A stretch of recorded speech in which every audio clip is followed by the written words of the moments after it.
gentlemen. Craig and Andrew, sorry for keeping you waiting so long, guys. It's been a long day for you.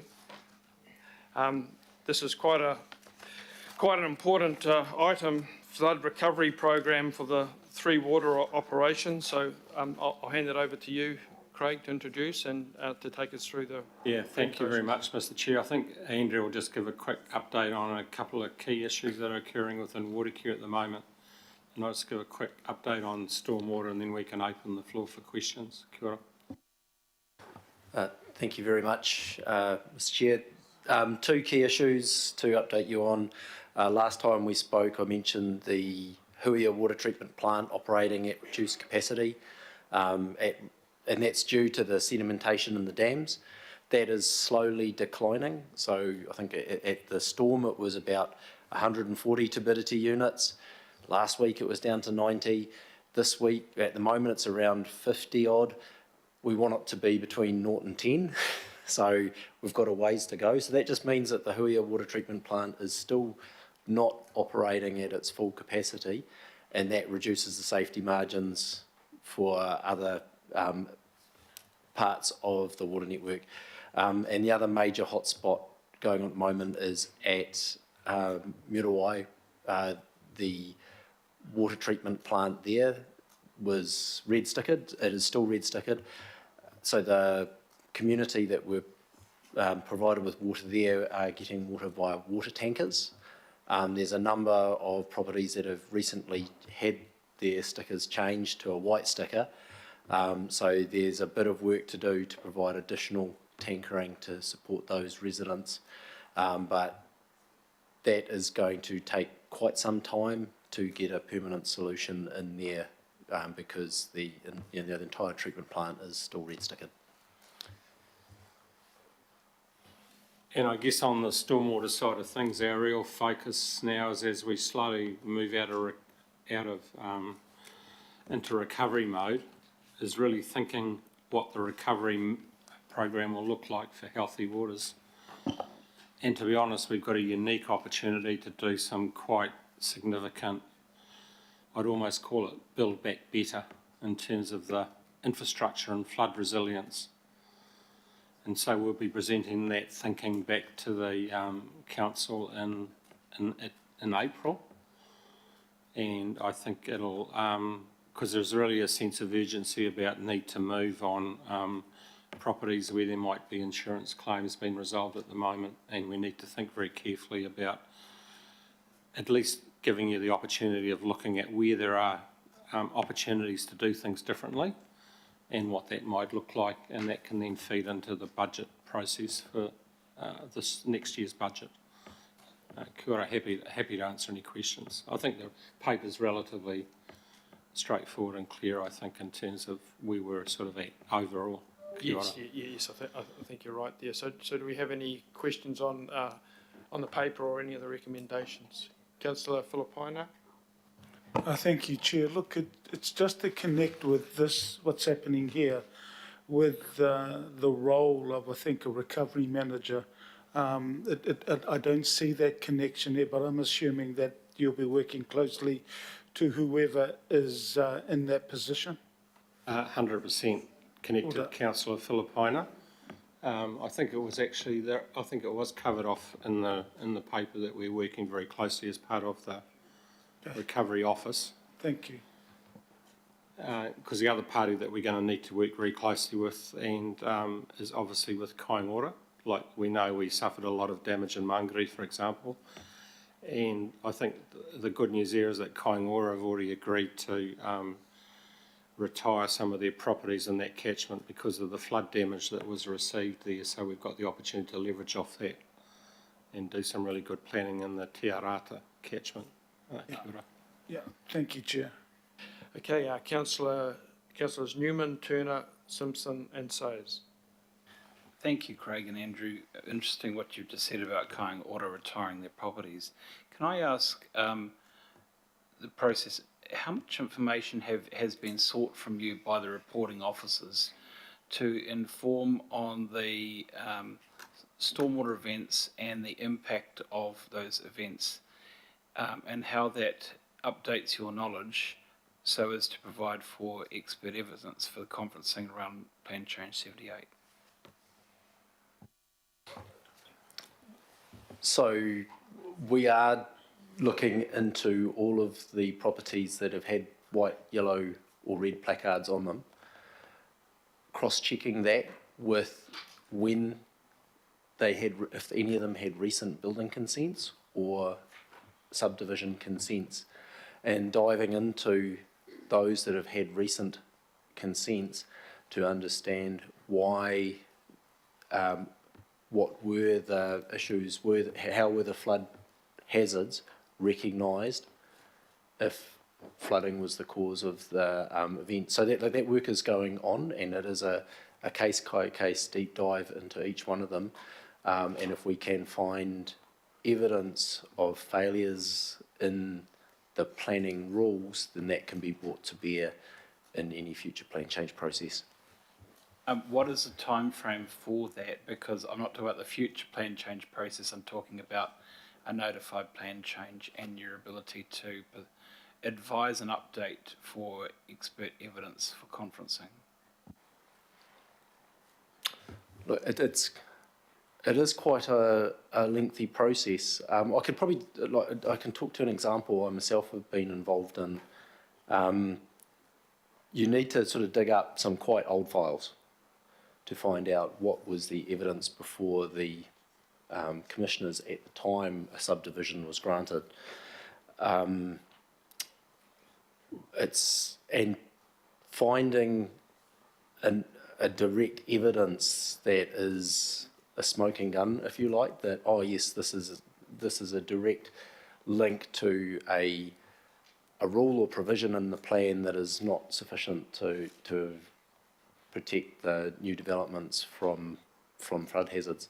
So to give an example, the planning process might have said, we want you to set your floor level half a metre above the 1% flood, the 100-year flood. But perhaps during the calculations that the application put forward, they didn't calculate a flood level that was equivalent to the one we just had. That's not necessarily a failure of the planning rule that triggered the loss of that property. Perhaps it was something to do with the calculation, the information that was known at the time. So we've got to sort of filter through those on a case-by-case basis to really understand what was there actually a failure of process. I think Megan's got a little bit to add to your question there, Councillor Newman.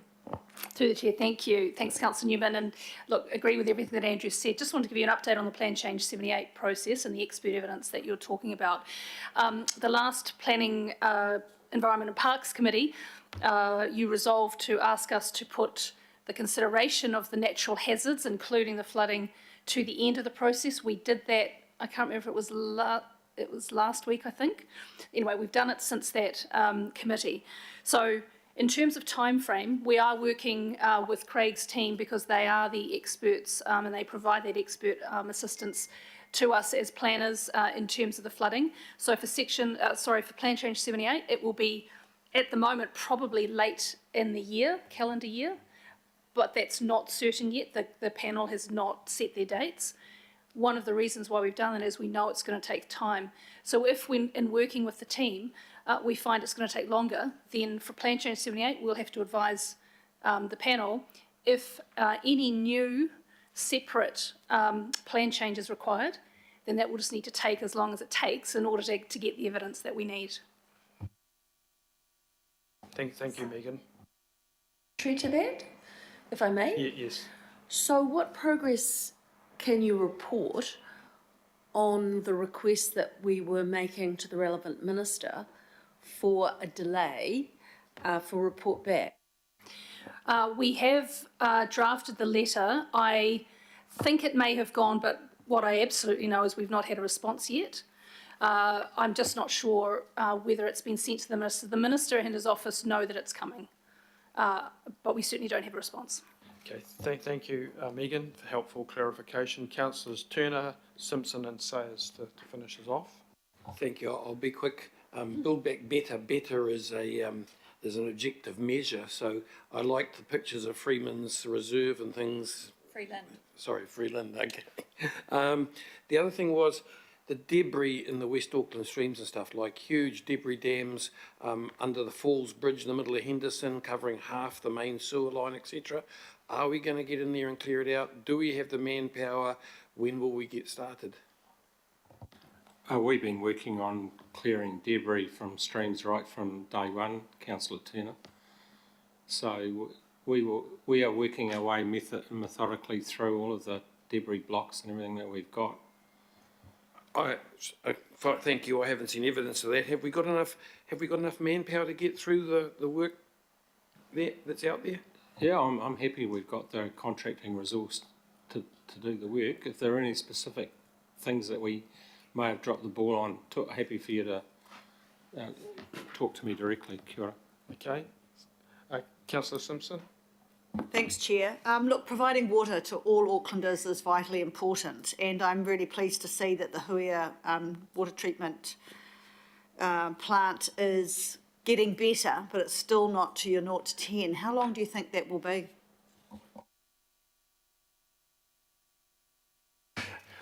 I would probably have to speak to our hydrologist, but thinking it's been 4 weeks to go from 140 to 50, we've probably got a few more weeks before things stabilise, provided, of course, we don't have any more heavy rain or slips and anything that contributes to further turbidity.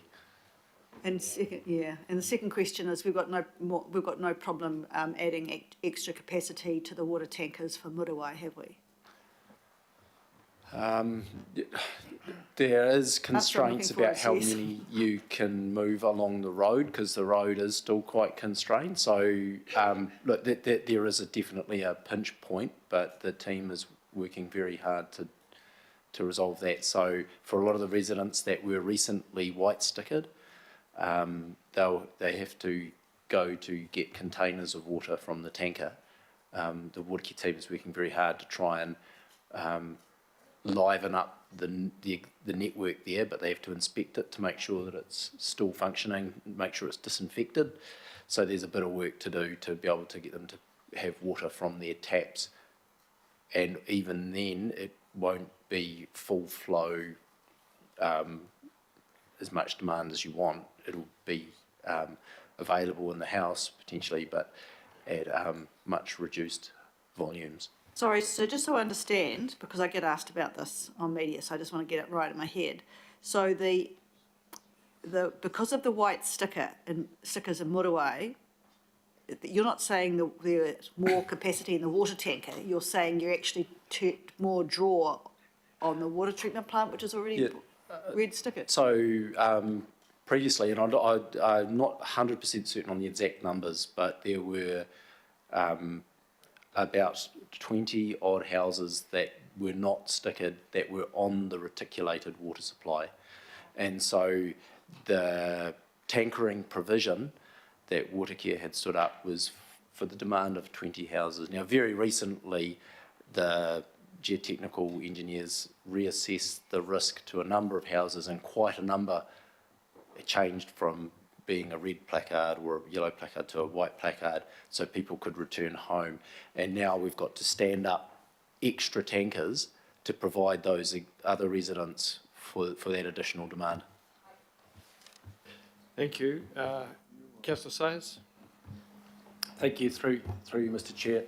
I think in this recovery process, the rural situation can be a bit different from the urban one, and you know, I've got communities and probably groups within those communities kind of champing at the bit, saying, look, we can get in and help do this cheaper if we can do the work ourselves.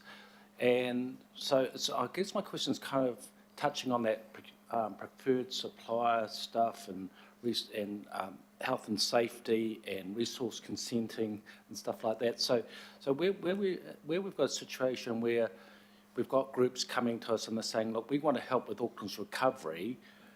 You have a preferred supplier that you might want us to work, that you want to work through to do this, but we could do the work. How do we tackle that? Do we on a case-by-case basis? And that's in the general community, but, you know, I have specific examples in my ward where I have an airport authorities, which, you know, have their own act where they can actually work, you know, within delegations to do council-type work, but they find themselves running up against our preferred contractor contract and saying, well, why can't we go and get a tender from another contractor with all their liabilities and health and safety in place and come and do the work and probably get it done. So just how do we approach that in terms of our overall recovery in that rural sense? An answer to that, Craig? Yeah, so first of all, the government is actually passing emergency legislation this week to allow rural communities to do work on their own properties without a resource consent. That involves stream clearing, small retaining wall reinstatement, attending to minor slips and the like. I'm very open to having a conversation with groups of communities where we can support them and make sure that we're following appropriate health and safety controls. But I think there is an opportunity to actually work within those local communities with some resourcing support. And I think the way the legislation's been set up at the moment is actually extremely helpful, because all they have to do is, within 60 days, tell the council what they've been up to. And that, by the way, is until the 1st of October this year. So it's like a 6-month window to address those sort of urgent issues. And so I think we're very happy to look at specific situations and work with those local communities. It's something, by the way, we've done in the past very successfully around a few years ago at Big Bay. We did a big seaweed clearing exercise in the Manukau Harbour, for example, which was done with the local community. That was a very successful program, so we're very happy to look at those opportunities. Kia ora. Good news for you to take back to your communities, Councillor Sayers, maybe Councillor Baker too. Okay, Councillor Walker and Bartley, that's it. Sure. Will the scope of this recovery take into account direct feedback from the community, particularly around issues where there was maintenance that needed to be done, inappropriate choice of plants, streams that haven't been maintained, especially going through private property, and lack of really advice and resourcing around that. Flood modelling that's out of date in respect of catchment planning that's out of date in terms of intensification that's occurred. A whole range of things that I've picked up from meetings that people have said, we need to be on top of this. Very, very happy to receive that community feedback. We're also running a program at the moment where we want community to supply us with flood images as well, so we can get a really accurate picture of what actually happened on the ground to help calibrate our models going forward as well. So I think having that community engagement, Okay, so and I know it's something the Recovery Office is focusing on as a key opportunity as part of any recovery program. So have we got the website set up where it's possible for people to download that information now by some form of subject? Is that available now? So we've got the website for the flooding information, and I don't see why that same flooding information couldn't incorporate other information related to some of the stuff that you're talking about, Councillor Walker. I've been asking for this. There is some urgency because people will go off the boil in terms of downloading their information if they can't do it quickly. And you're right, there is some very helpful information there in terms of video footage and precise explanation. So it's good to see that that facility is there that people can take advantage of. Okay, finally, Councillor Bartley. Oh, thank you. I just wanted to ask, in terms of the stormwater drains, because that was the thing that so many people contacted me about, was asking if the drains could be cleared on their street. Are you looking at, in your report, how we can have regular clearing of people's drains going forward? So you're specifically referring more to the curb and channel and the clearing of the road cleaning activity? Yeah, because the road yeah. sweeping activity. And then also because in some of those catch pits, drains, Yeah. there's like little gardens growing in them, so it was pretty obvious they hadn't been cleaned for a long time. That's one of the issues that we want to address as part of the proposal to look at the additional storm funding, the $20 million fund that's been proposed. There's an opportunity there to look at how some of that monies could be allocated to those types of tasks. Kia ora. And I just wanted to ask in terms of Mangere, this is just an observation. I looked at Tamaki. Tamaki didn't flood that much. Is it because we've got all this infrastructure because of Tamaki regeneration, whereas in Mangere, did they not have the same level of infrastructure from those developers? And that's why it flooded so badly? What I can say, there's been obviously been a lot of investment over recent years occurred within the Tamaki area. Mangere is really very much a new, from a healthy waters perspective, Mangere is a new project for us. We're only now looking at the stormwater opportunity within Mangere as part of the Kaingora plans for that area. So obviously with the knowledge that we've got now, there'll be quite different design decisions made around what that development looks like, because some of the stuff that flooded there, as you know, was some quite new build houses as well. Yeah. Kia ora. Councillor Stewart, did you want to ask a final question? Yeah, just the final question. I think just to answer, if you can answer Councillor Bartley about the intensification of the rain in some parts of Auckland. It wasn't really happening as much out east, and in parts of Mangere it wasn't happening as much, but it was happening way out west and over the North Shore. Thanks. Thanks. Yeah, that is correct. The spatial distribution certainly didn't hit Tamaki as much as the Mangere area in both the anniversary day. I mean, yes, it has happened in the past. Yeah. All right, thank you. So this item has been moved by Councillor Simpson. Do we have a seconder? Councillor Walker.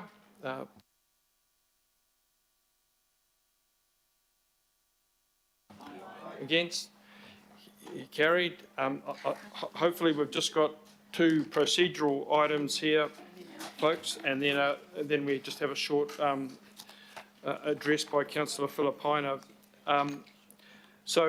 Oh, Mr. Chairman, also before we conclude the meeting, I wonder whether we could pause and have a moment to reflect. Oh, Yes. that's